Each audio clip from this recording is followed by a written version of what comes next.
turn my world upside down, a rush like I've not felt before. I can trust myself, I need you to make it turn. I know.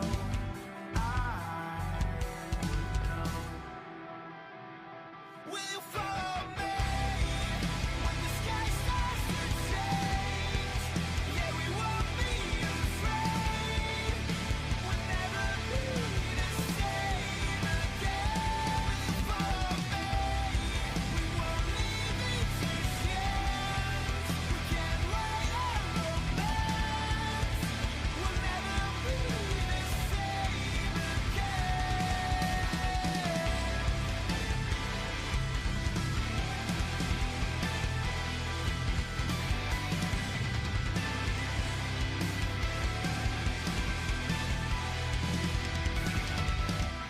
I could keep the light from turning into darkness. You'd be my escape. What have we been told? Easy to unfold. Future might seem out of reach, but we're getting close. Will you follow me when the sky starts to change? Yeah, we won't be afraid. We'll never be the same again. Will you follow me? We won't leave it to chance. We can't write our romance. We'll never be the same again.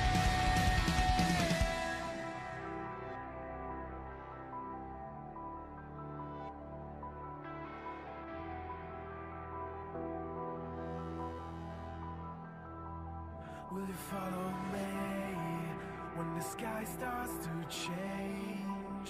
Yeah, we won't be afraid. We'll never be the same again.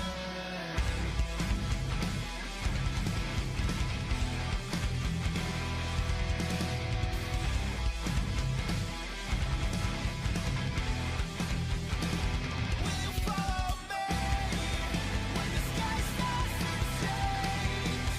Yeah, we won't be afraid. We'll never be the same again. Will you follow me? We won't leave it to chance. We can't write our romance. We'll never be the same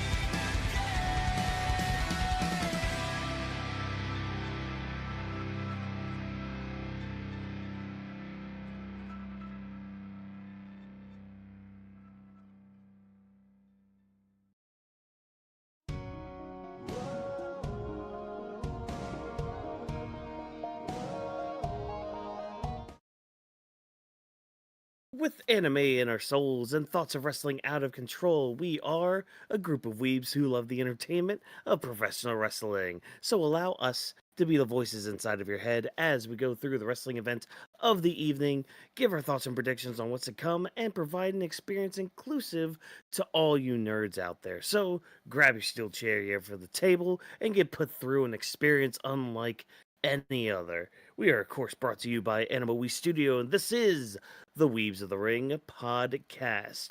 Welcome, everybody, to our Monday edition of the show. Hopefully, you guys have started off your weeks relatively well. I know my workday was alright and all that, but welcome to all of you returning viewers and all that to the show. Hopefully, again, you guys have had a good evening, and if you're new here, well, as you see, we're a group of weebs who love the entertainment of professional wrestling. I, of course, am your world champion Watkins here to kind of help guide us through all of the sporting entertainment that we had tonight and for all these events that we have. Vash is currently walking his puppy right now. The puppy needed to go out and take care of its rock business and all that, so he will be joining us shortly. But of course, we have the genius of the mat himself drop this box, joining us to help us process some of the storylines that keep going through. And I mean, especially with tonight, not a lot of storyline stuff to go through, but No. hey, he's here to help us anyway. So drop, how you doing tonight? Doing pretty good. And like you said, you know, there's not really that much to really digest when it comes to tonight's show because we talked about it before we started the show. There's only like one promo segment throughout the entire show. Outside of that, it was just, you know, a lot of wrestling and stuff. There really wasn't anything for us to really sink our teeth in. Like, even the way that the show ended, I can't really say that was something I can really sink my teeth in because we've seen Yeah. angles like that get played out quite a bit. And I mean, I will say this: if for a 2.5 hour show, for us to have how many matches to get? One, two, three, four. We had 5 matches tonight. So hey, your typical PLE style or number of matches Yep. on a Monday night. So that's kind of cool. But yeah, I at least want to applaud WWE for putting on like a wrestling show. Like, and as crazy as that kind of sounds, some of you sickos out there might know what I mean by that, where it's just like, okay, we actually had more wrestling, more action than promo segments and storyline segments going forward, which on one hand is good. On the other hand, when you don't have too much story, there's not a lot to really dissect and talk about. And yeah, I mean, with that being said, I mean, I thought the matches tonight were fine. It's just that's just the problem. They were just fine. Nothing really stood out to be like, oh, this is amazing. Like, oh, this spot was sick and all that. It's just like everything was fine. I think I can maybe count on my hand maybe a couple spots tonight that were just like, oh my gosh, that's great. Most of those happened during a tag team match that we Yeah. got tonight, but we'll get to that when we talk about it. But of course, our headline story tonight, going on kind of like what it went on Friday night, and probably what it's going to be for the next few weeks and all that. We have these qualifying matches for the Money in the Bank ladder matches, and tonight was all about the women's Money in the Bank ladder matches. We had 2 triple threat matches to determine who else will be going into the ladder match at Money in the Bank. We had, of course, Kairi Sane making her in-ring return against Zoey Stark and Rhea Ripley, and in our other triple threat match of Roxanne Perez, Natalya, and Becky Lynch. Um, I'll just go out and say, well, let's start with like the Kairi Sane, Zoey Stark, Rhea Ripley match, I think, because Yeah. that one is the one that kind of has a lot more to talk about. Unfortunately, like the match started off fine, started off pretty hot, and unfortunately, there was a bit of an accident that happened. It seems like Zoe Stark kind of she went for her springboard missile dropkick and missed horribly.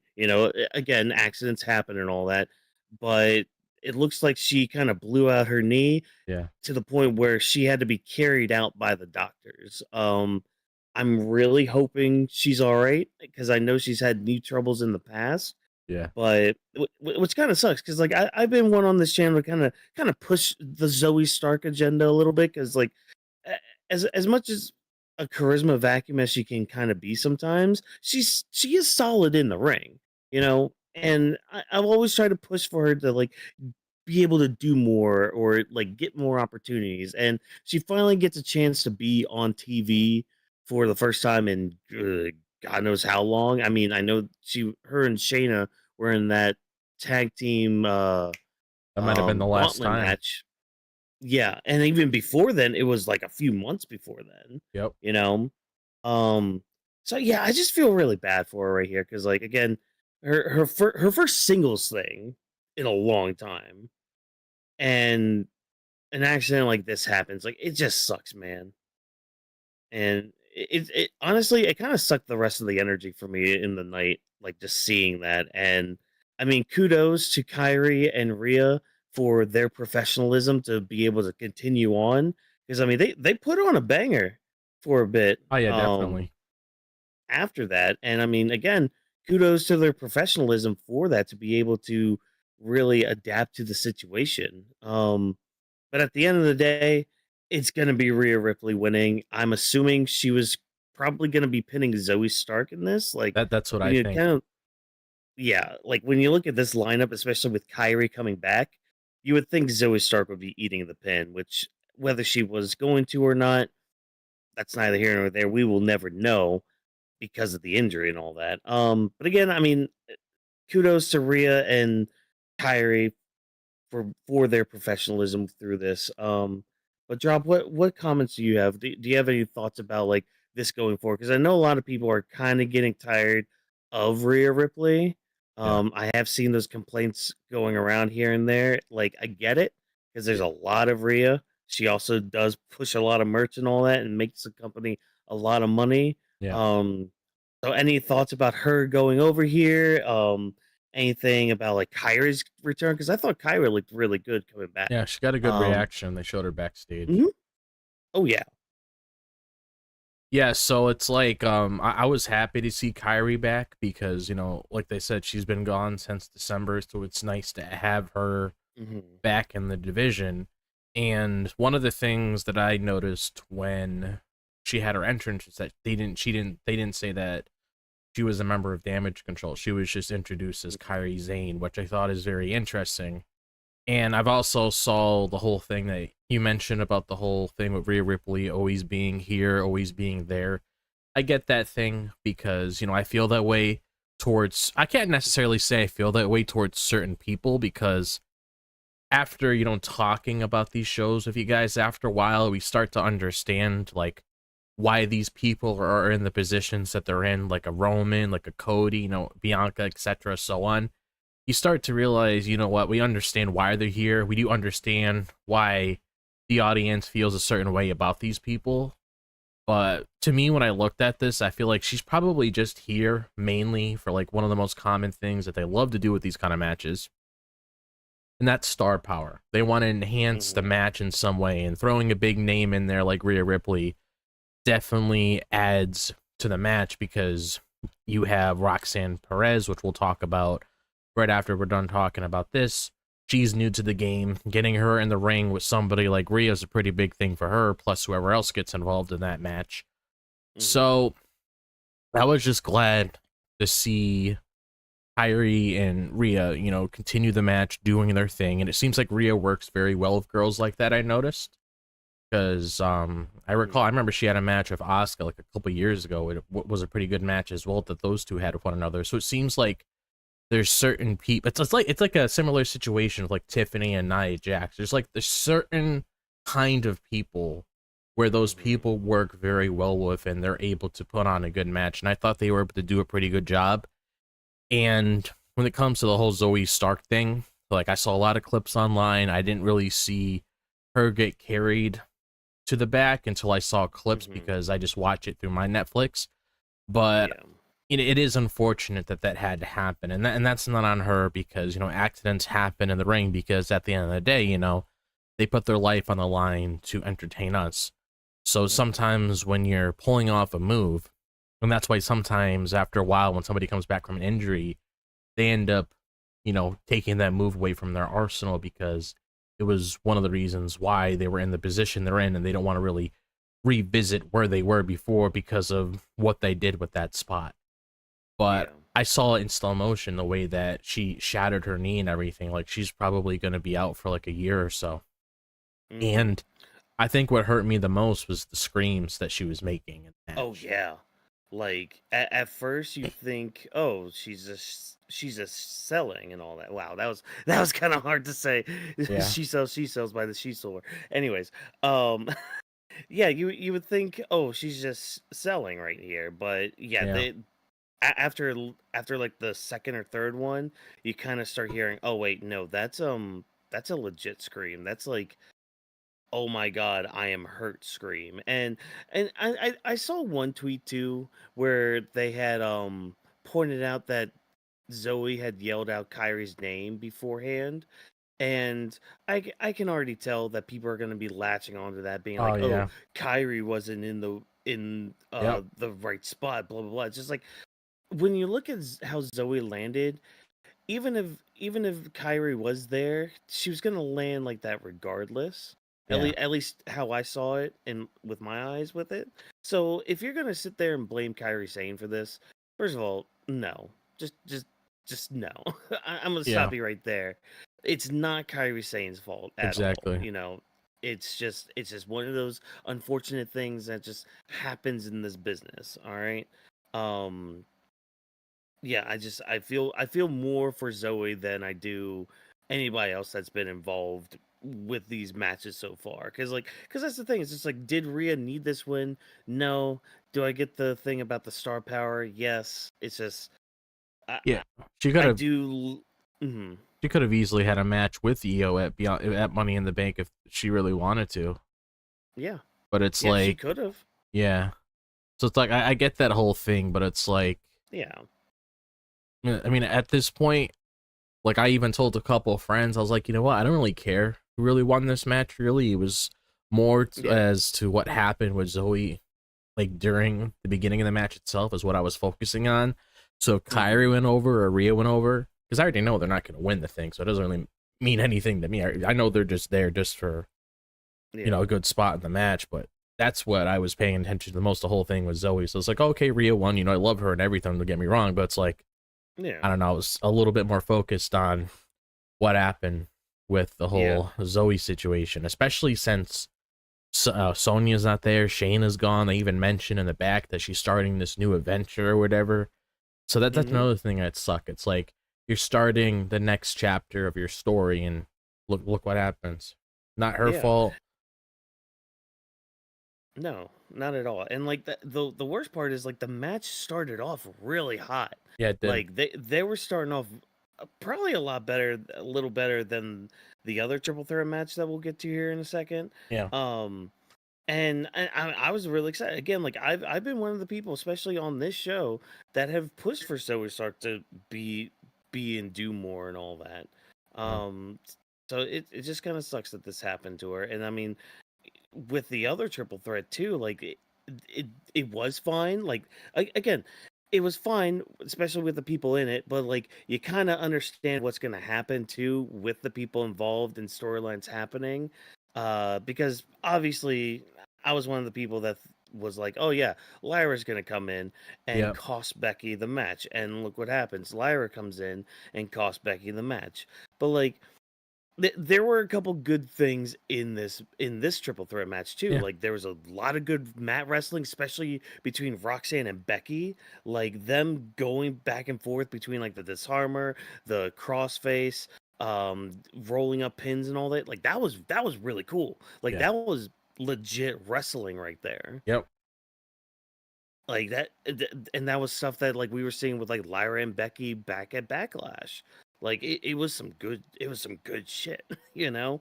But it's just you have Natalya in there, who she's a solid worker. Don't get me wrong, but there are times where it's just kind of awkward with her in there. Like I'm sorry, I am not a fan of the double sharpshooter spot. I hate when Natalya does it because it always looks crap to me. And when she hit the one where like she had him like side by side, I'm literally looking at it. I'm just like, why are y'all like immediately in pain? The rope's right there. Just grab the rope really quick instead of selling. But no, we gotta sell really quick before grabbing the rope. Cool, fine, whatever. Okay, it was fine. It was fine match. Just didn't do much for me. And even when Lyra came out, it was kind of a sloppy brawl they were having. Like there was one point where they were on the ramp and Becky like makes herself hit the side rail. I don't know. That it took me out. It took me out of it. I'm just like, oh come on, girls, y'all had such a great match at Backlash, and now this is kind of sloppy looking. Like, come on, man, come on. And again, that could just be me. I don't know. But like, just this whole night was just filled with just moments like this. But hey, look, Vash is back from walking his pups. Vash, we're on these Money in the Bank qualifying matches. What did you think of them? I guess quick thoughts on the first one, and then your other thoughts on the Becky one.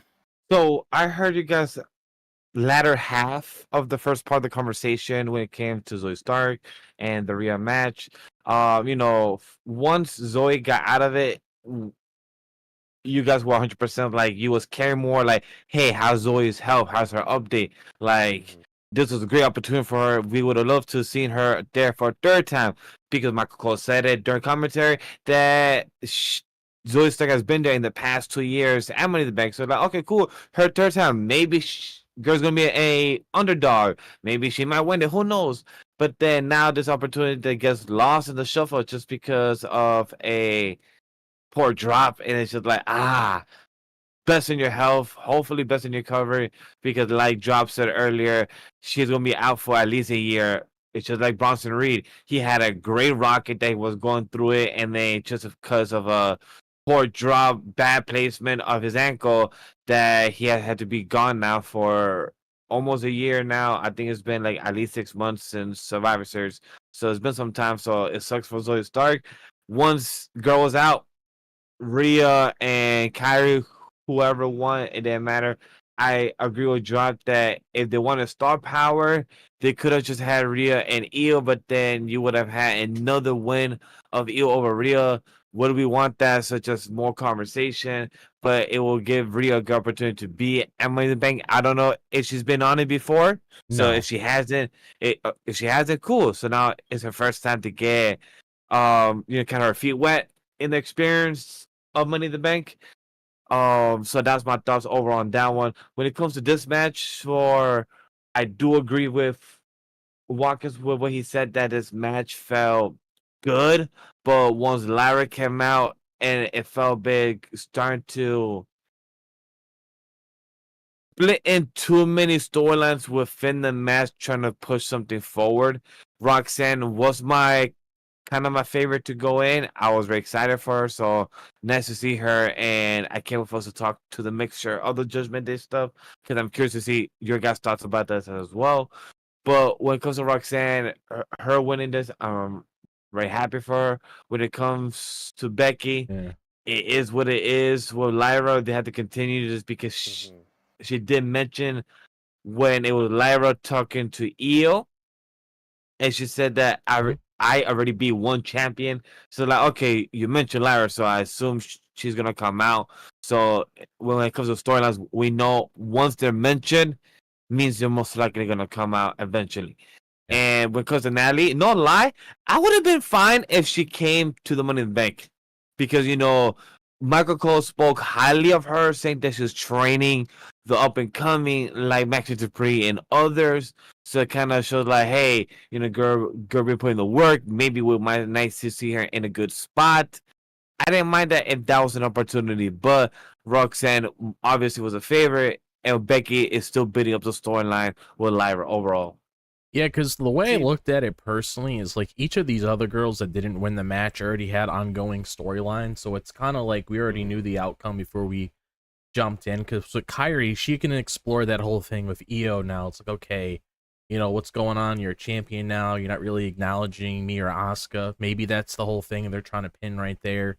Rhea, we know there's things with her and Io afterwards. We know she's just in there just to be a big team player or whatever. Not saying that in a bad way. When it comes to Roxanne, enhancing her next gen, we know that Natty capitalizing on the whole work she did in the indies and everything, since I heard a lot of good things about this new character. She's more aggressive, so that's sort of just showcasing what she's been doing in the meantime. And Becky, I mean, the whole Lyra thing wasn't done. So, like you mentioned earlier, Watkins, I was pretty much a given at that point. Yeah. And I mean, here's my thing with the Natty thing. Have it shown on the TV then. Have it shown on WWE TV if you're doing all this. Yeah, they should. Yeah, you're training Maxine. Great. Show us more of that. Instead of her, like what was it, like 2 weeks ago when Otis got attacked, or was that last week? Yeah. I can't even remember how long that ago. 2 weeks ago, it was Otis and Rusev, because last week we had the storyline of it was Tozawa saying they wants to fight Rusev. So yeah, so 2 weeks ago. Yeah. And I mean, Tozawa's getting his match next week. So cool, neat. I guess we're gonna get that massacre next week then. Yeah.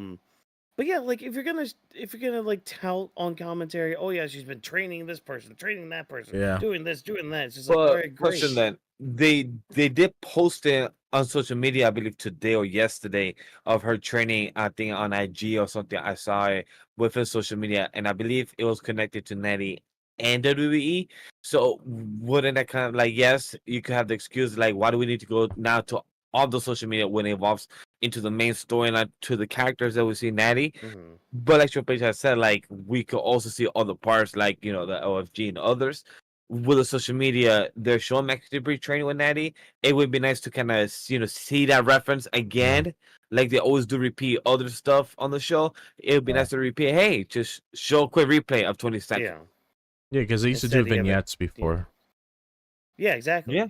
Like, or show some sort of thing. Like, I mean, that's the thing. It's just like, I mean, I know that gets into like licensing things and all that, but like literally, there's clips of her from like this NWA thing of her like being more fierce. She was in freaking Bloodsport. Oh during yeah, that was WrestleMania week. girl was brutal, and that was You know? amazing. Like, I don't know. It's more of the like. I get it. Do your own research and all that stuff, but like, it'd be nice if you would translate that onto TV, especially if you're trying to push Yeah. a storyline like that.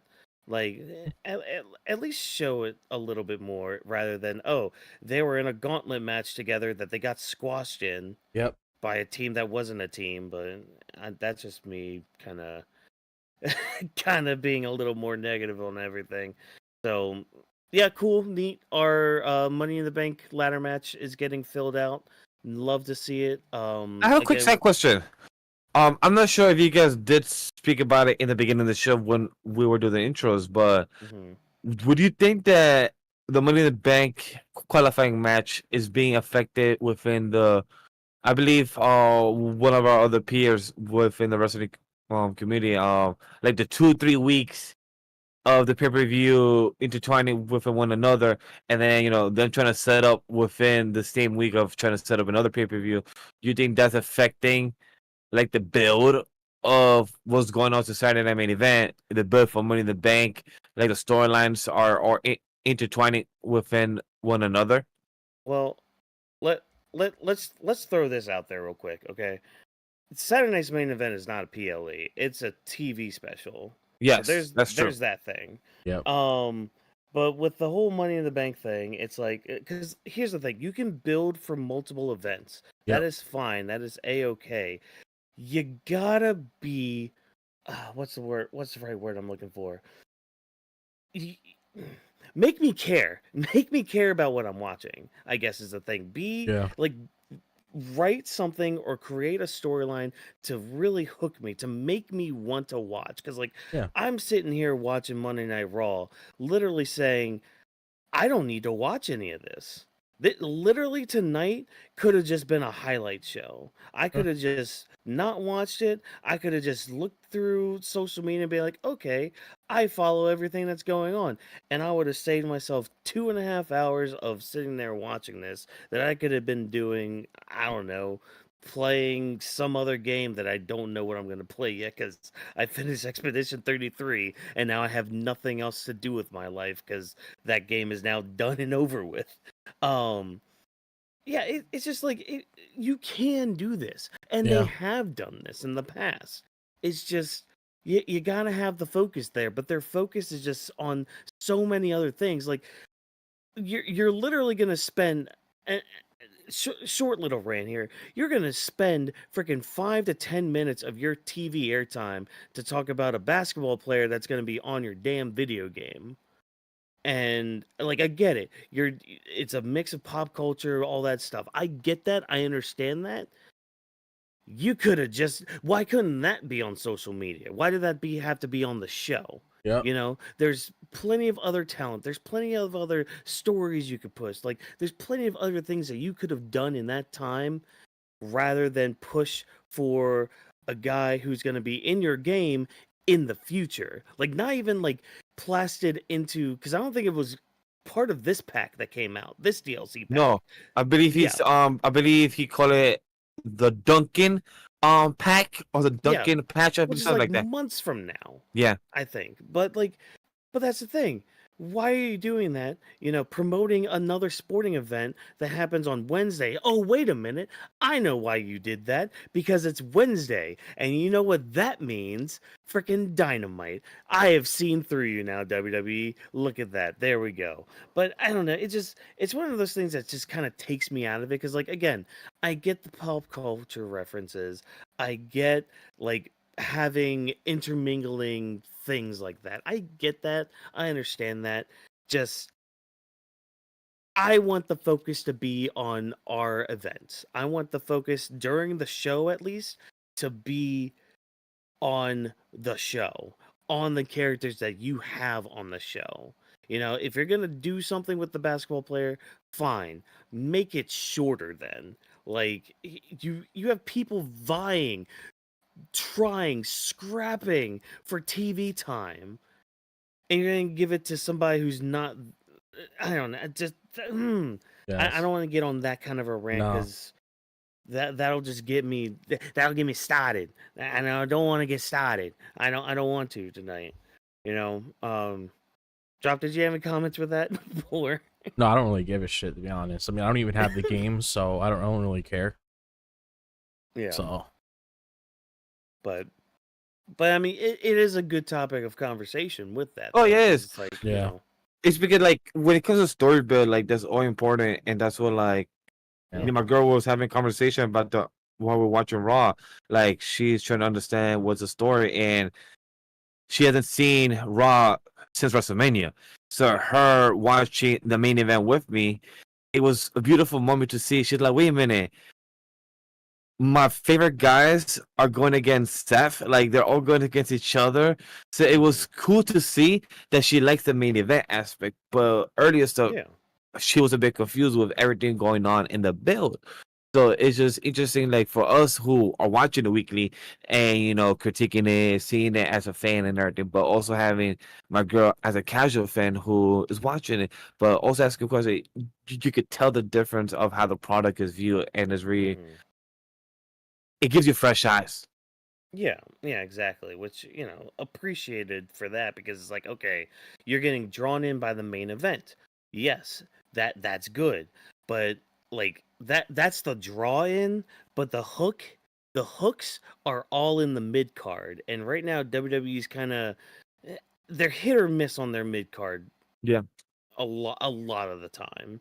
But like with our main event though, I mean, we got some build up for this. This actually kind of had some storyline stuff going in because like it's so the whole story that they're trying to tell here is like the pressure that one has when they are the world heavyweight champion, and that's the whole thing with Jey right now is like the pressure that he has to feel because not only does he have Logan going after him on Saturday, he's got Gunther in the wings for him like right after Money in the Bank. Seth keeps saying, "Hey, I'm coming after you." He's even got Paul Heyman coming to him in the back, being like, "Yeah, Seth's coming for you after Bron Breakker hurts you." Like, there's so many forces against Jey, and like you kind of see that in a couple backstage segments where like he is kind of contemplative, kind of thinking, "Okay, yeah, I have all this pressure going on." Um, so like that's our main story that we're talking about. That's our main event story for Monday Night Raw. And I think they are doing a good job on it because hey, they've got their A team on it to Yeah. create it. Cool, great, awesome. But I mean the night starts off with Logan Paul, so already people are kind of tuning out because it's Logan freaking Paul. And he's trying to spit some facts, and unfortunately Gunther comes out, calls out Logan Paul, and he's just like, look, confidence is great, and I like this quote too that Gunther said. Confidence is what drives us in life. Yes, I really like what you said there. Um, but he just says, "Hey, to you this is business. To me, it's a lifestyle. It's personal. So if you take that victory, if you take that title from Jey, I'm gonna make it personal because Gunther is going. Gunther's whole thing is he wants to take it from Jey now because since he lost it to him. But I thought this was a strong segment to start the night. Again, like the first like 45 minutes of Raw were pretty good, between this and the tag match we got afterwards. Like it was pretty good, and I mean Jey comes out to super kick Logan, and I mean Jay's gonna get that receipt later, but What'd you guys think of this opening segment? Drop. What'd you think of this, like, beginning with Logan Paul coming out and Gunther interacting with him? One thing I have noticed is that they're trying to persuade us to feel like, oh shit, can Jey really overcome this obstacle? Because it Yeah. seems like they're really trying to push this whole narrative where it's like, oh my god, Logan's coming after him. Now Gunther's coming after him. What is he going to do? Even though we already know what the end game is going to be with the whole thing with Seth Rollins and Jey Uso. So it's like they were trying to put Logan in a situation where it's like, okay, you know, we're putting him in a spot where he's getting super kicked. He has all these other people getting thrown at him and everything. Like, how is he going to get through this to get to Jey on Saturday? And then we had this whole thing play out where we saw Logan and Gunther. And one of the things I can say I did like about this is the fact that Gunther really likes toying with people in the ring.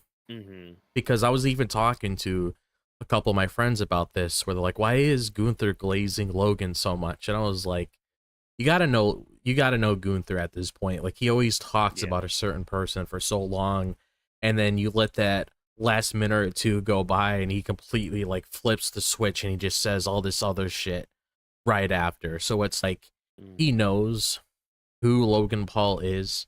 He's just going to play in what he wants to hear. And then when the time comes where he's like, you know what, I'm a great wrestler, I can do this, I can do that, when the bell rings, yada this, yada that, it's like, we know that with Gunther.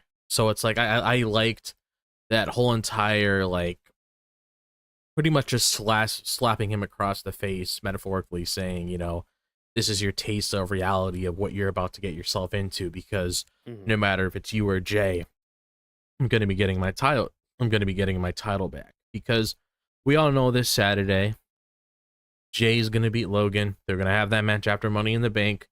Shenanigans are going to play out, because I can't really see them having Jey pin Gunther again. And more than likely, you'll probably get that Goldberg thing that we discussed last week, which honestly, I'll accept it. They got to build it. like that. See, that's the other thing with like the Goldberg thing. Well, they got to do. Yeah, go ahead. Well, they did, but not necessarily. They haven't really acknowledged it from that Monday Night Raw. They probably have until Saudi to do it. But yeah, what I was going with that is I would take him interfering in that match rather than seeing Jey pin Gunther again. Right. Because that's fine if it happened once, but I don't really think we need to see that a second time. Yeah, no, I agree with that, and I guess for me with like the Goldberg interference, just give me like at least one other mention of him, at least before we get to it. That way we at least, because that's the thing, we haven't really heard much from it in a while. Yeah. For all we know, a whole bunch of fucking shenanigans is happening. You get Seth involved again, Bron, Heyman, a whole bunch of other people. So yeah, exactly. But what about you, Vash? What did you think of the opening segment of Monday Night Logan?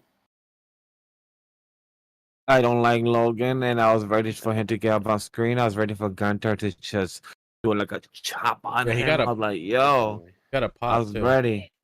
I was ready. Me and my girl were not happy to see Logan. We were like, yo, get Logan off our screen. Why is he here?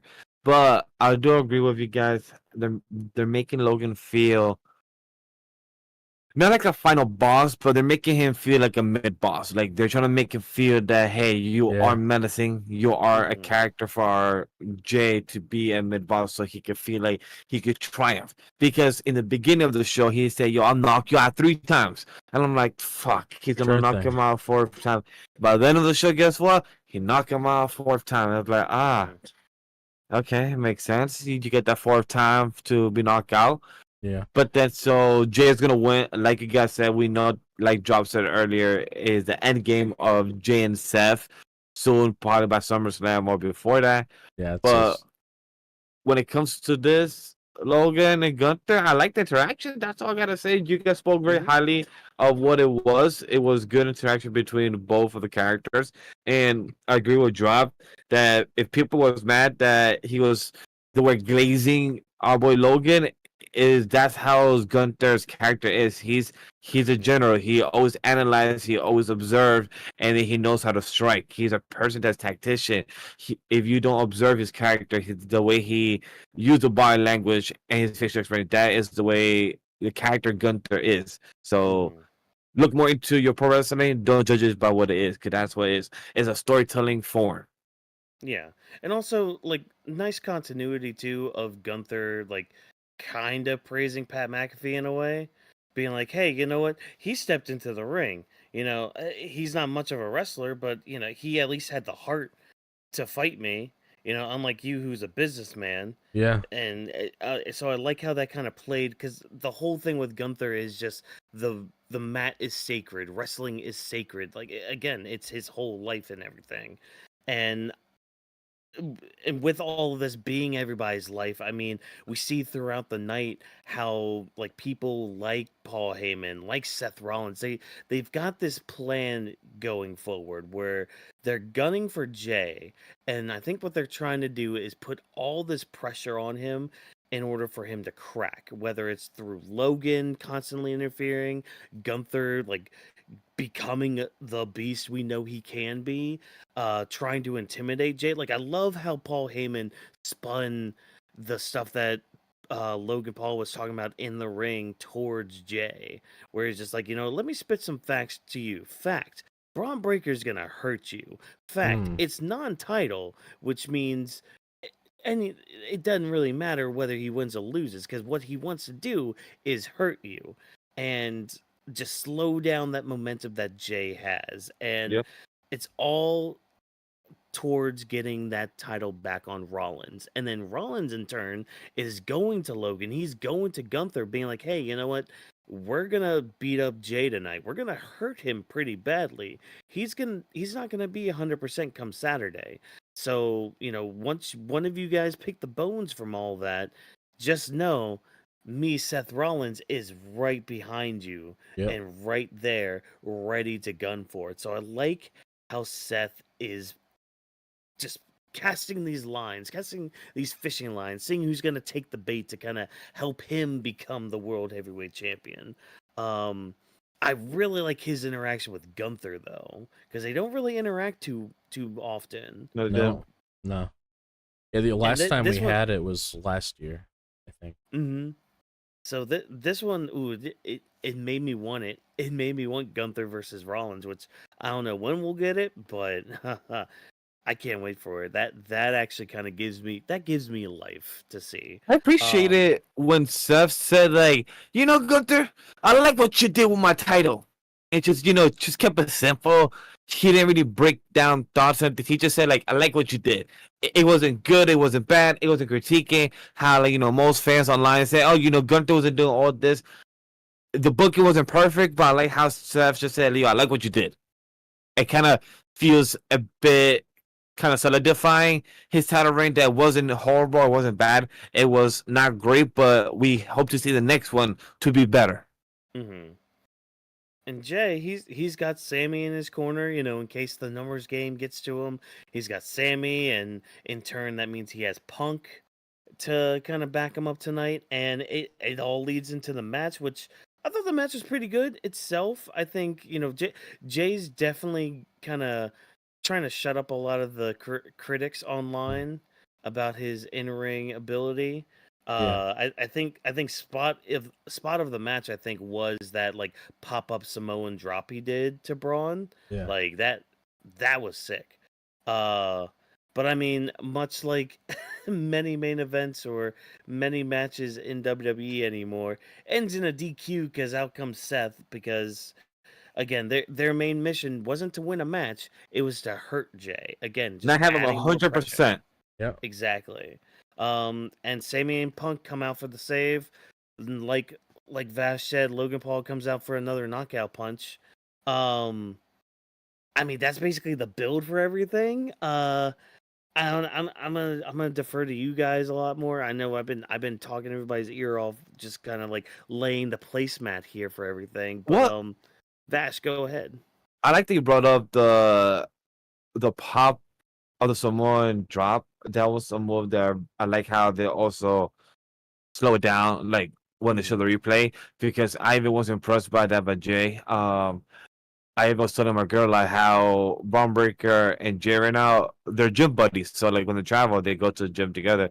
So in the kayfabe, like we know that, and so just seeing them in the main event, just going another, it was pretty cool to see that, and just seeing how even when Jey picked Bron Breakker into the power bomb, I believe like he grabbed from the top rope from the right corner and just brought to the middle into the power bomb. I was very impressed as well. Like the match from Jey, you could tell that he's been putting the work to improve his in-ring skill set or show like more of the stamina from early this year to now, like being as a main eventer, as a title holder, as the world champion. So it's nice to see that from Jey at the main event from Bron Breakker, because I believe Marco Cole brought up that the last time they went, it was in September and November for the IC title. So like it's been a while. So when it comes to this match, I feel like this one was one of my favorites of them, because I believe Michael Cole said that this was the third or fourth time in the ring as well. Yeah, yeah, because he had mentioned their IC title bouts back in the fall and all that, and reminding us that Jey had a 1 month reign with the IC title. Yeah, I believe it was Thank you, Michael 46 Cole. days on the top of my head. Something like that. Like it was not that long. Yeah. What about you, Drop? What about you with like the match going forward and just like some of the storyline beats that we had just placed towards us for Monday Night Raw tonight? I mean, the real thing I'm focused on is whatever's going on with this tag match, if I'm being 100% honest, because this whole thing with Jey and Logan, I'm not really feeling it. Like, I get it's just there because Logan got a big win over AJ. He wants to go after a title and everything, and obviously he's a Raw guy, so he's going after Jey. But I'm just more interested in what's going on with the whole tag match and just everything afterwards, because you got, it's like I mentioned last week, you got Jey going through these two roadblocks when it comes to Logan and Gunther, and then after that, that's when things really start kicking into gear. So I already know what's going on with him, but I'm just more intrigued to see, okay, what else is there to this plan outside of the end, one of the end goals, because I'm pretty sure there's other goals Rollins has in mind, outside of the whole thing of him winning the title. Like, what else is going to come out of nowhere and completely change the game when it comes to, like, okay, you thought it was just us, now we got more people here, or perhaps there's another trump card up his sleeve. Like, that's what I'm really trying to figure out, because Yeah. obviously Jay's focusing on Logan this weekend, and he's going to be in a weakened state going up against him, but obviously he's going to overcome the odds. But I'm just curious to see really what's going on with the whole Sammy and Punk thing, because one thing I will say, and I do not know why people keep bringing this shit up, because it's actually starting to irritate me. I don't know why the fuck people constantly keep bringing up Sami Zayn turning heel. I don't know why people keep bringing that up when it comes to him turning. I don't know if you guys seen that, like people making their little I've seen theories it. online. I don't Yeah, I've seen understand it. it. It's like, what's the whole point of that? Like, there, I believe it was Sammy of him betraying, I believe, CM Punk and Jay For- and joining Seth.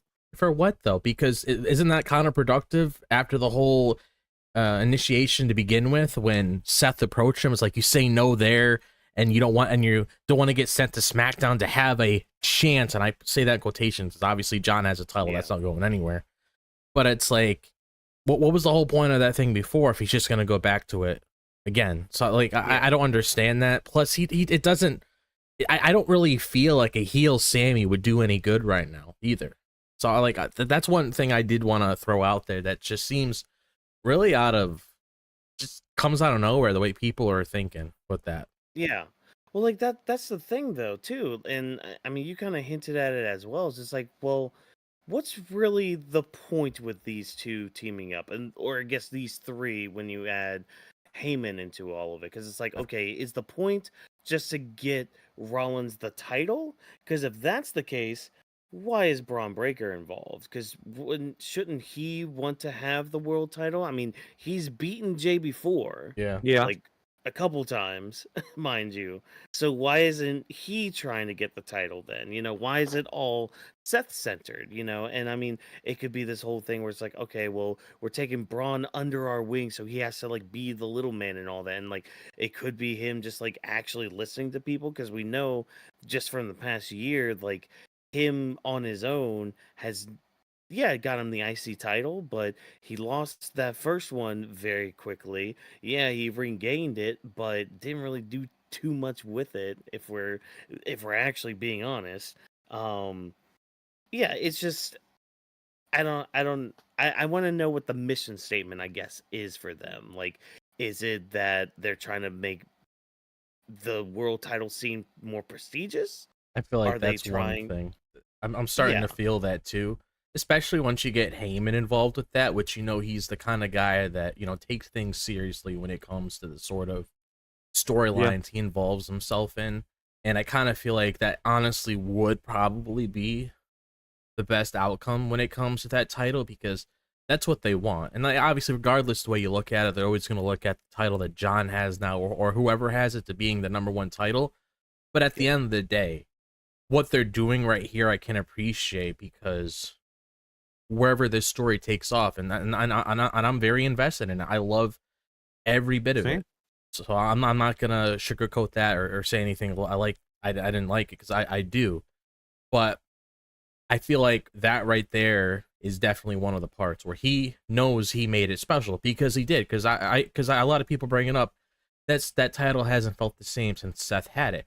And regardless how much I say Gunther's a great wrestler and everything, and he's put on good matches and stuff, he still didn't really elevate it to that level that Seth did. And he knows he was able to do that, and people also acknowledge that. So it's not just him thinking it himself. Like, he knows there's other people out there that know he did that when he first got it. So that's definitely another thing I feel like they're gonna throw in there to really make that thing feel special. Yeah. So, yeah, I mean, I think that's just the thing. I think after Saturday night, we'll have a better understanding with Seth and Braun going forward. And I mean, again, it's not like I want it spoon fed to me, but I wouldn't mind just some dialogue of like, okay, well, here's Yeah, our like mission statement. if I could add it, like Yeah.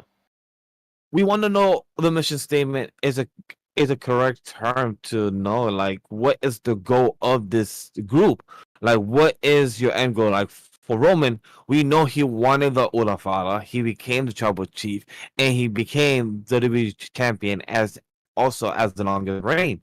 So he added all this accolade as being who he is as the top. Hmm. He did all this merch, he did all these sellouts, but what's Seth's goal? Is it the authority again? Is it to run the company? Like, is it to again bring the world title? Like, we want, and as Job said earlier, like, we have Paul Heyman attached to this, so we want at least some clarification.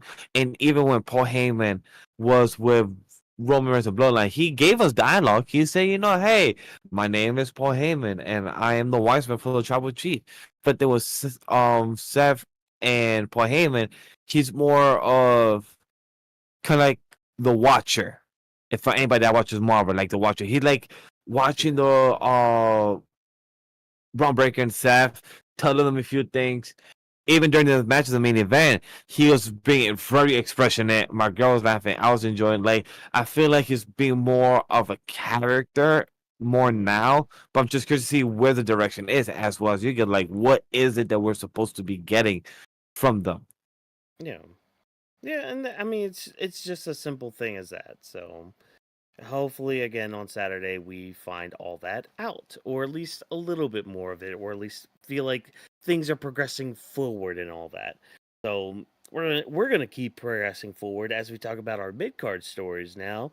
And again, not too much, not too much, because again, we had a lot of matches tonight, including this tag team match between Penta and AJ Styles taking on Finn Balor and JD McDonagh.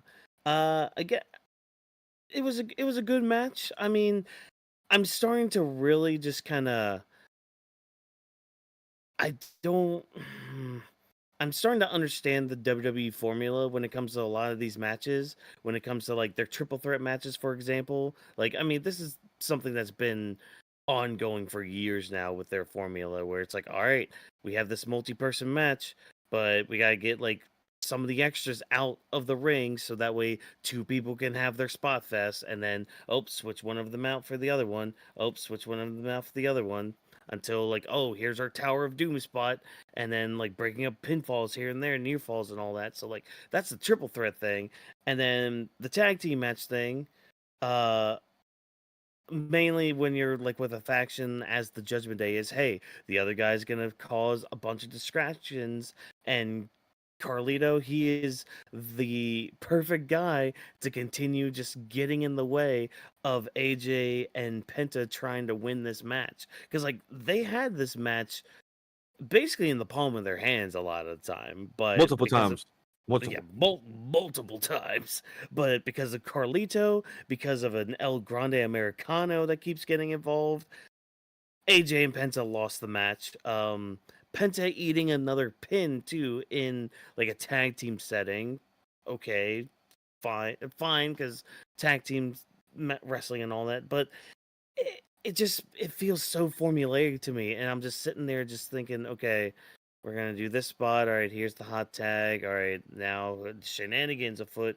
Though the heels are over again. Like you start kind of seeing the formula. You're like, all right, can we do something more with it, please? No, just more interference. Okay, that's fine. Fine, we're pushing a couple other stories forward. Cool, neat, awesome.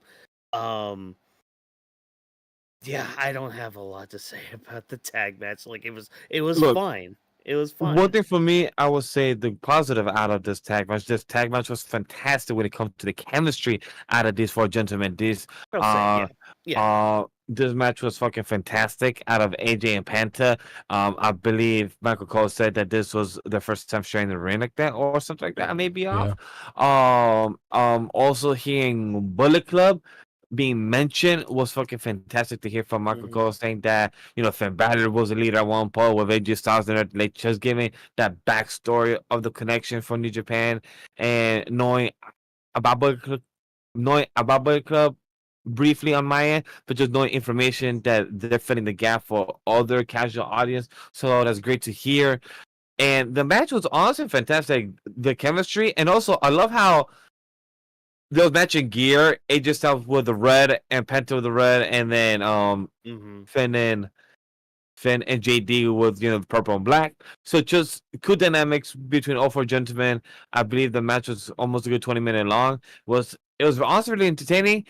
The Carlitos thing was throwing me off. Like agree with Watkins once he was giving us a breakdown of the structure of a match. I was like agreeing, like, that is true. Yes, right after that, that is a follow up. Yep, that's a follow up. That's very true. Yep, that's how much ends. Yeah, he actually broke it down very very correctly to the nail. And I still had a good time with this match, even though with Carlitos, but Gran Americano, it seems like what we heard the rumors is gonna be mask versus mask, Penta versus Gran Americano, I believe, for I didn't hear that. the worlds collide. I believe that was a rumor before.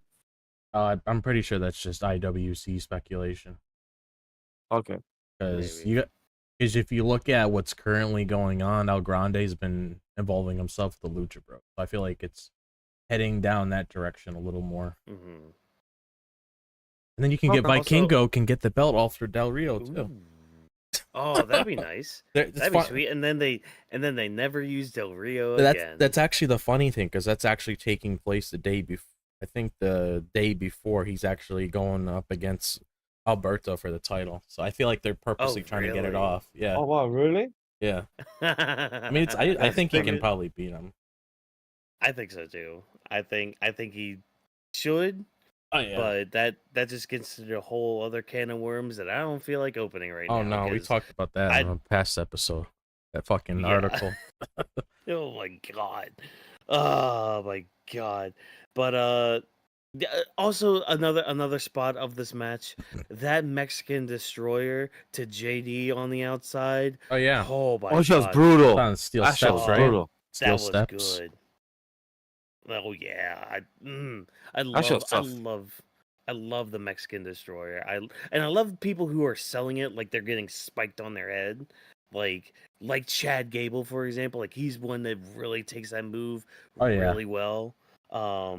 yeah. It kind of reminds But me when I see the Mexican Destroyer of anybody that has played the game Mortal Kombat. When I see like the whole neck spine break, it kind of reminds me when they Mhm. get the Mexican Destroyer. I think of like the whole type of neck breaking type of graphic of the Mortal Kombat. Like finish it. It's just right there. Like damn, that shit was brutal. oh yeah, nah, JD got finished tonight because he was done. He Yeah. was done after that move. But yeah, so Judgment Day are able to pick up another win. Apparently, this is Finn's second win Of of the whole 225. year. Yeah. Woo. Yeah. Yeah. Both of them are on Penta too. Yeah, Yeah. that's crazy. Oh. Yeah, both of them are on Okay. Penta. Look at that. Finn is getting that W. People been complaining, asking for it. We have Yeah. 2 wins Yeah. of Finn. More. I More wins. I will say though, because I What's get the up? whole El Grande Americano thing's a meme, but Mhm. I am getting a tad annoyed with the interference sometimes, because I feel like Mhm. they got to do a follow up eventually. They can't keep doing that same angle. I don't know if that's Oh, just yeah. me, but No, they got to, because it's like they'll use him to interfere in a match, and then the next week on Raw he's just not there. Like he's touring Mexico or something. It's like, yeah, okay, we're pushing that narrative, but you gotta pay it off eventually. Like, see, this was my issue with the gimmick continuing on past where it did, because yeah, it's like, okay, if you guys are gonna have it end at this Worlds Collide thing, you got to do more with it. Like, it can't just be the same thing over and over and over again, because then people start getting insane and you don't move anything. And it's just like, okay, well, can we just get this done and over with? Oh, we got it done and over with. Thank God. And you don't want that in your product at all. no, But yeah. But that's not all that we have with the Judgment Day, because you want to talk about like actually paying something off. Let's pay off some of the things that we've been seeing in the background with Finn talking to Roxanne. Because Finn is in the back. They're all, Judgment Day's all happy that they won a match and all that stuff. And Finn brings in Roxanne.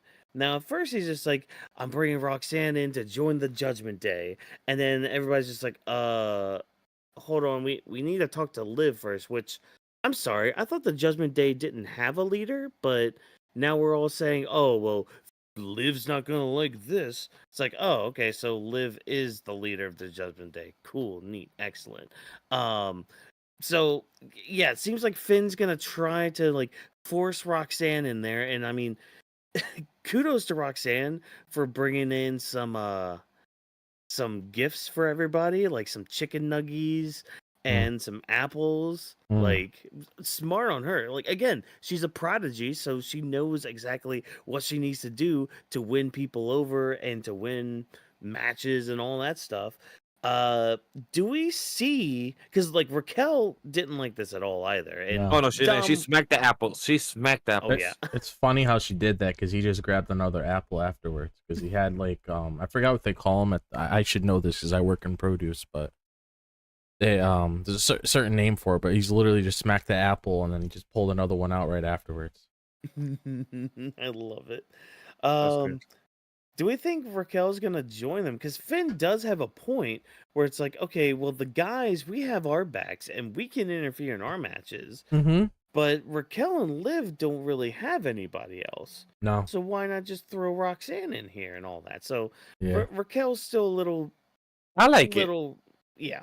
I like I it. like it too. Yeah, I like it too. It's funny. I'm okay with this. Like it gives. I believe we've been speaking about this since a year since we started doing Weebs of the Ring. Since we had Judgment Day, the Bloodline working together. We had Evolution of Rhea and Damien as the leaders, and then they left. We saw a roller coaster of what the Judgment Day has been going through, and that's just continuing making them relevant, but not also feel stale.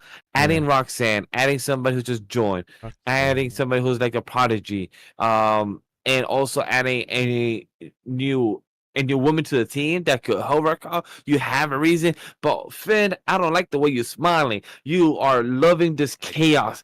This man, this is like once she left, this man was smiling like. I like and it it goes too. like, we have to talk to Liv, and feels like, yeah, of course. And just smiling, back to smiling like She's gonna love this. yeah, she's gonna love this. And bro was just enjoying this chaos. It's like, this is good chaos. It reminds me of a Community where he went back to the apartment and everything is back and burning. He's like, what the fuck happened? It just brought the pizza. Oh. Yeah. Yeah, I really do like this because it's interesting. I also want to see what sort of drama unfolds, because you had the whole thing where as soon as she gifted Dom chicken nuggets, his mood changed in like a snap of a Oh, yeah. finger. It wasn't one of those things where he's like, okay, I'll eat these later, I'll put them to the side. Like, he literally smiled, he started eating them right away. So it's like, I'm very interested to see Liv's interaction with that, which I feel like she might be coming back next Monday after this whole Saturday night's main event thing, which, it's like a new loop building up to whatever they're building up to next. But very curious to see, like, because obviously she's seeing whatever's going on when she's home, because they usually bring it up when they come back to the show. But it's like, I'm very curious to like have her confront Dom, people like, oh, why did you look at her that way? Why did you, accept her gift like that? And like even the thing that timeline vortex, it's almost like that he said in the chat, it's almost like Dom was like checking her out when she was leaving. Mm-hmm. That was like a funny thing. I just want to see. Oh yeah. These, I swear, and I saw a tweet too about this. Like, Dom has that women's division in the palm of his hand. Yeah. It seems like Rhea crashed out about him. Liv is all over him. Now you got Roxanne bringing him the Dino Nuggies. It's like, oh, who else wants to join? Becky, do you want in on this? Charlotte, do you want in on this? Tiffany even made a comment. Yes, Tiffany made a comment from back then. I saw a meme. Oh, of a you know flower. what? I just of a flower. It was Rhea, Liv, Tiffany, and then Roxanne. Now it goes from like emo back to lights. Barbie. So because we have Liv and Tiffany as the two Barbies, and then we have Rhea and Roxanne. And I was like, people are so quick with these memes. It literally just happened tonight. How the fuck are y'all so fast with these? I'm like, I was at 3 memes back to back like this. Like, how? Yeah, I even saw like Dom just tweeted out 28 minutes ago, like the whole shrug thing with the chicken nuggets. And then there was also another thing I was thinking, like, what if like Roxanne uses, well, I can't say she's using, but what if Judgment Day is like some sort of leverage that she could use to get that briefcase? Not bad. So Judgment is using her as backup, and she's using them as leverage. That's actually not bad. That is the way that she thinks, because she does act that she's. Because it's like you watch my back, I'll watch yours sort of thing. Given what Finn said, and maybe Raquel falls in line with it, and maybe Liv does too, because we had this whole thing being talked about, this new member. She's not officially in, but it's like you got to eventually capitalize on that. But that could be something in the works, because I mean, if you're trying to progress this story, I feel like possibly getting her to that level could be a possibility that they could do for her or whatever. Yeah. I just noticed none of the members of Judgment Day has actually joined voluntarily other than Roxanne. Because if you think about it, everyone has been brought in by force. Dominic has been brought in by force. I think Carlito did.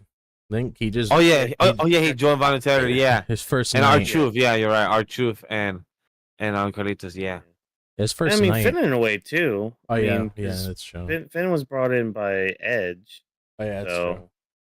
Yeah, and Dom was just coaxed into it. Like, he saw I mean, he liked to be beaten up by mommy. That's As I what said, like really he was happened. kind of forced, Like, mommy. So like my eh, statement is look, wrong, I guess, but still, like in the recent members, look, Yeah. not to sound like a certain Hispanic assassin on our content, but I mean, if you're getting stomped on by mommy, I mean, I don't blame him. I don't or like blame him that's for turning. I like don't death by blame him. snoo. You're Exactly. you're gonna say like Many deaths by Snoo Snoo and revived by the Dragon Balls, and then death by Snoo Snoo again. It's just a complete cycle that you keep going in. you're gonna say a whole compilations of like different relationships this dude has in like 10 years from now on YouTube or whatever platform there is. And I'm gonna hate every moment of that compilation. Well, Damn. it's dirty proven ass. right. He is a Latino Heat. Yeah. Eddie did the same thing. He is I a Latino enjoy- Heat. At least Eddie. Okay, never mind. I'm moving on from this conversation because freaking Dominic Mysterio. No, Sheamus put on a banger, quote unquote, against Grayson Waller. Okay, this was actually kind of fun though. It was. Like, It was. because Grayson, I love. I love Pat McAfee, how on commentary he used the term nothing burger. And I love Oh, that yeah. phrase because literally that's all Grayson Waller's offense was against Sheamus. Like, yeah, he was on top for a little bit of it, but like a lot of Grayson Waller's offense against Sheamus was a whole big old nothing burger with a void ketchup stain on it. Like, but it was fun though because here's the crazy part about it all though, because like first of all, best thing about the whole night tonight was the crowd. The crowd was super hot tonight, which I They were. appreciate very fully. I did like that. I agree. It at least made the show watchable. You know, Yeah. because like if the crowd was not into it, I might have Oh, just no. watched on social media or something. I don't know. But like the crowd was booing Grayson Waller, but they were freaking chanting for Austin Theory. Did you guys ever think after everything that's happened with Theory in the past couple years, we would be getting like a Let's Go Theory chant at all in God's year of 2025? No. No. Exactly. Like So, what? sorry, Drop posted an image that got me crying no. because on Weebs Of The Ring channel it is he about to run the same play as SummerSlam. Dominic goes from Liv to fucking Roxanne doing the heel turn again. Oh my god. So I hope you guys have enjoyed the final episode of Weebs of the Ring. Yeah. You know, Oh my god, if Dom becomes I yo, swear. I wonder if they actually do something like this. I want to know who's the writer for this. I'm like, yo, how you coming up with this for Dominic? funny. Like, what? Like, who's coming up with these ideas? Like, like where His you starting wife. out with this? Yeah, it's like His wife's coming up. you got Roxanne's boyfriend getting eliminated from LFG. Oh, okay, I'll just move on to Dom. Aw. Oh god. The Sheamus. I do agree. Yeah, Sheamus, Our- a banger. Banger, Banger match. It was a good match. I do agree 100% with Watkins. That is, the crowd made the night because Austin Theory was an expressioner during this fucking segment of a match. He was playing the perfect type of Oh yeah. the background NPC character. He was literally hearing the crowd like, oh, they're booing him, they're hyping me up. Oh shit, my god, look at me. And just the way he said, nah, you can't leave this match. You gotta stay here. You gotta stay back here. And just seeing our boy Sheamus just grabbing Grayson, like, boy, get over here. Like, just come up here. And just seeing us just like, damn, man, you're about to get picked up. I shouldn't look, man. Look at the sky. Just the way it, like, playing the character. I really enjoyed this match. Not because of the match, but more because of what the store was telling within the match and outside with Austin Theory. So I'm curious to see now. And I love what Michael Cole said during commentary. It made me feel satisfied will the long-term storytelling between Grayson Waller and Austin Theory with their relationship since WrestleMania 40 to now, where it's like it's been Yes. up and down roller coaster, and the way Michael Cole kind of broke it down was appreciated to kind of remind like they've been in an uphill, they've been having ups and downs, and him explaining their timeline a bit. That's appreciated. So it kind of feels like we're coming to the end ropes if Michael Cole is kind of giving us a little, tail of the tape in a way. So I still have this idea with SummerSlam might be where we're gonna end up this rivalry or start it off, or depends Yeah, there should be how we get there. Yeah, there should be more than enough spots if you want to throw that on there. It's gonna be 2 nights. Yeah, Mhm. Oh yeah, exactly. yeah. They have 2 nights of SummerSlam. Yeah, fill that out, please. Yeah. Yeah. No, this is just a lot of fun. It was. That Austin Theory face turn is gonna be big. I think. Yes. Like Yeah. getting chance like this already, and that's the thing. He was out. You could tell that Austin Theory was having the time of his life, It was. and Yeah. It was. He was shit smiling. like that is so infectious and makes you give a crap about the stars out there. Yeah. Like it felt special. Like just see him Mhm. like him genuinely smile, enjoying. Just Yeah. be like, shit, people are calling me. I ain't even doing shit. They're cursing him out and they're hyping me up Yeah, like he didn't fuck. it seemed like he didn't really give a shit what was going on with Grayson Waller at Yeah. that moment. He, He's like, he you know what, wasn't. this guy had it He's like, coming. yo, he can literally get beat up by Silverback Gorilla right Yeah. there in that ring, and literally just be Mhm. like, damn, that's happening. Damn. But look at them just Yeah, it's saying like my he had name. it coming. He's like, oh, okay, the dude had it coming. I mean, look what he did to me. Yeah. Exactly. There's a few times where he keeps just doing this like, damn, you're gonna beat up. Shit, that's crazy. Yeah, Sheamus continues smacking the shit out of him. Yeah. Oh my god. He literally said he did send him against a gorilla in there, didn't he? He's just Yeah. saying like, Well, he oh did. man, that sucks for that guy. Well, good thing there's like 99 more of us, so it's fine. It's cool. We got this. We got this, I'm right, cur- guys? Yeah. I'm very excited for Grayson Waller and Austin Theory feud to see once we get to the build up for this, because I'm not saying expecting this or having expectation to compare this, because I know people are gonna be like, oh, I'm expecting for these superstars to kind of have what Drew McIntyre and CM Punk did, where their 20-something year experience in their feud without a title and have it build within 6 months and have 3 matches after. I'm not expecting that from Grayson Waller and Austin Theory, No. but I'm hoping to see some potential of what they could start out from something now to have other type of future rounds in the future where they can add story to this. Is what I'm looking forward to. Like, as a fan, from what they're doing right now, I wonder what 5 years could be and where they could be adding all this as a vignette. Like, oh my god, this is where it started, their story, their relationship. As the next, Triple H, Shawn Michaels type of, friend, with the buddies versus frenemies that goes back and forth. Yeah, because you have to eventually have him vent out his frustration with Grayson Waller. You can't just have it be one of those things where he just slaps him or whatever and they get into a match. Like, he actually has to go out there and explain express it. how he truly feels about everything that's going on, especially if you're waiting so long to like finally pull the trigger with these guys, because I feel like it has to come this year. And I know that sounds like a broken record, but it really feels like it has to happen at this year. And I'm starting to think that maybe SummerSlam is the deadline for these guys, but it's like there is potential here if they want to tap into that, so you at least have people care about Theory more than what we saw tonight, because you saw that they were giving him a reaction, which is good, because you want a reaction either if it's boos or cheers. He's getting cheers.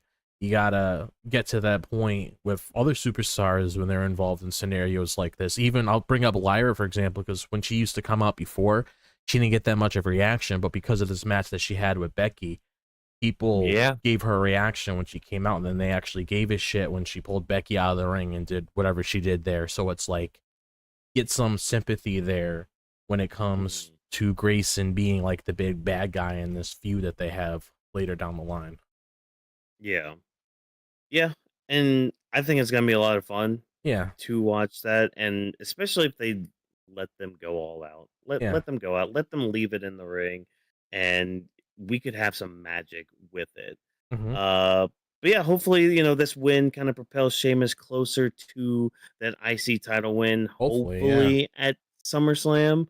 Yeah, Hopefully. just give it to him. I mean, not to say, oh, just give somebody something. It's just like give it to him. Why not? Give him that opportunity. Give him that last little thing he needs to do in his career. Because I mean, after this year, or even just after this year, I don't know where Sheamus would fit in afterwards. Yeah. Except for being like that kind of gatekeeper character. Surprised he wasn't on WrestleMania. Yeah, I know, but that's a whole other topic that we keep bringing up. Because damn you, WrestleMania 41, damn you, and everything about you. Well, not everything, but whatever. You That cracked brings the us book. exactly. Oh, you dumpster fire of a. Well, no, it wasn't dumpster fire, but whatever. But hey, that brings us right to our quickfire segment. So I had mentioned earlier that Tozawa and Rusev became official in the back, thanks to Adam Pearce and all that. And we had this short little interaction where Chad and Ivy Nile tried to get some money in the bank chances and all that.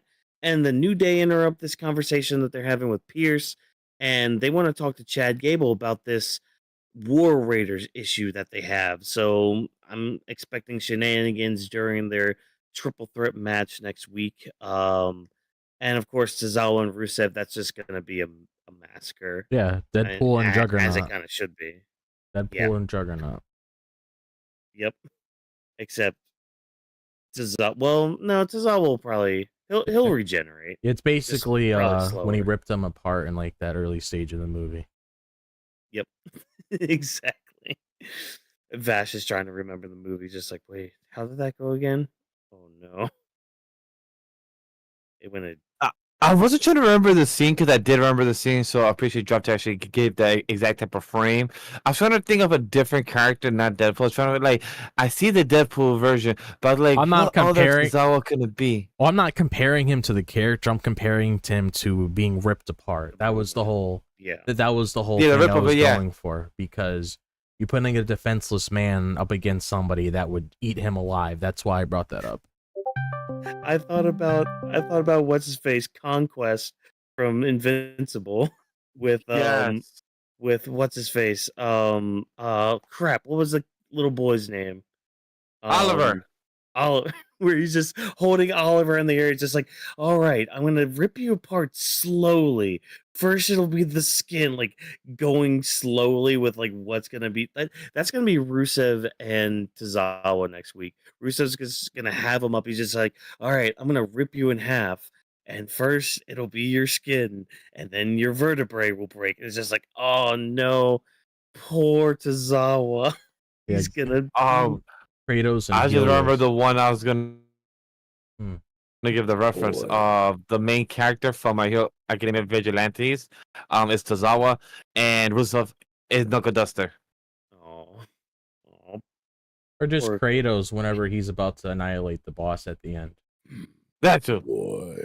But yeah, as you can tell, guys, we just give a lot of comparisons for our fight for next week, just to literally give you comic book reference of my anime and manga left to right.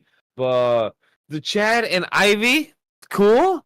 Yeah. I agreed that Ivy should have been in the qualifying match, because if we push her or something at the mid carder, maybe we should have present her back to something to Lyra. But hey, she's consistent with Becky. But Chad Gable, I love how you say that you have no title opportunities when a Grande, aka you, are the speed champion. So hey, Yeah. El Just some more Grande match. Americano.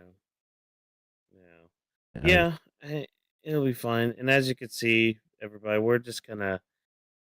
This was raw. This was raw. Like the fact, we were joking around about everything, having fun, talking about everything, but like at the end of the day, Raw was fine. But as you can see, we were having more fun with other things than with Raw, which kind of should tell you the quality of it all. Like, if you honestly, if you have to skip a Monday Night Raw, this might be one of them. You Yeah, could just catch like the highlights on social media, on Twitter, on Instagram, on TikTok, on some sort of flying spacecraft that wants to project it onto the clouds. Like you can watch it in little chunks. This was, I don't want to say a filler episode. It was just there. It existed. It was a Monday Night Raw. What Didn't really do much. what I call it compared to storytelling when I read or when I used to read manga is what I call it right now. One Piece. It feels like a setup chapter. This feels like a setup episode. Could you counter as a filler episode of anime where it's just adding side quests and just building up more information? Yes, but I will say more of a setup chapter. It was more of a setup episode. They're building up stories for 3 other main events for this coming up, and it was very slow when it comes to the pacing. Because that's what it was. It reminds me of One Piece anime. The pacing sucks ass, and there's nothing to take away from the One Piece anime overall. There is a flaw to it, but that's their own fault. And This episode was of Raw. Just to kind of piggyback on that One Piece reference. Whole Cake Island. This was like an episode of Dressrosa. Oh, Yeah. Dressrosa. You get Dressrosa. I was gonna give it Whole Cake Island. No, at least a Whole Cake Island. Okay, you know what? If the running a lot was a lot during those scenes in the beginning of Seducing Woods. The birdcage in the anime of Dressrosa. Both are not wrong. Both could be right. It could be both. But if you're gonna use Whole Cake Island, I would use the little double episode they did of Luffy versus Sanji, where it's like, oh, here's half the episode, which is all this stuff that you already know about Luffy and Sanji, and then the other half of the episode, here's the fight, and I use quotations very heavily on fight of Luffy versus Sanji. Oh man, but. Do you guys have any other thoughts on Raw? Drop before I continue to give more comparisons. Have any final thoughts other than me talking about pacing? Give any more One Piece and manga comparisons to pro wrestling? Honestly, I'm just waiting for Saturday night's main event to get out of the way so we could focus on the main arcs, because this is kind of this is honestly a filler. No, I mean it really is a filler arc. If you it reminds me more about One Piece, more of the saga, the arcs. Well, arc doesn't necessarily tie just into manga. Of course, yeah. But it's basically like a filler arc for me until they get past this, because then they start kicking things into gear once they get these little side programs out of the way. But it's like I'm interested in the whole Roxanne and Judgment Day stuff just for the drama alone. Mm-hmm. And just hoping for like a lot more intriguing things with like next week's show when it comes to Monday. That's all really. Yeah. Oh, on top of that, I want to give a quick shout out to the audience to know that we're not doing a sidecast for the Saturday Night Main Event. We will not be doing that because, like you said, it's a fresh episode, and also it's a TV special. So we will be talking about the coverage because I believe it's from 8 to 10 o'clock. So we'll be live by 10:30, the latest EST. So go check that out. Yeah, and we'll be talking about the matches, the fallouts, hopefully the progression going forward, and hopefully the R-Truth winning his title. Let's go. It's a non-title match, actually. I know. I got sad when I heard that. I got so upset. Like my theory was there. It was possible. Yeah. The title of getting one over on John Cena. There you go. Yeah. But yeah, I mean, again, I know it's on a bit of a shorter note for us this week with Raw, but hey, sometimes that happens. Sometimes you get an episode that like really gets you talking and really gets you like theorizing and all that. Other times you get filler tits McGee right here, where it's just like, all right, let's end this. If we're wrong, tell us in the comment section. It's okay for us to be wrong. Look, if 3 of us are wrong, or technically if all 3 of us agree, maybe we're right. But if all 3 of us and you guys agree and talk to us, let us know how you feel. Express your thoughts. We might tombstone you, but we will let you know. Well, Solid Monster's See, actually wrapping up his show right now too, so we're not the only ones. yeah, yeah. See, Vash says might tombstone you. There's no We might. might we might throw a chair shot and make you put a little bleedy here and get little stitches here. Just might. Yeah. Do or do not. There is no try or might. I'm just gonna end it here.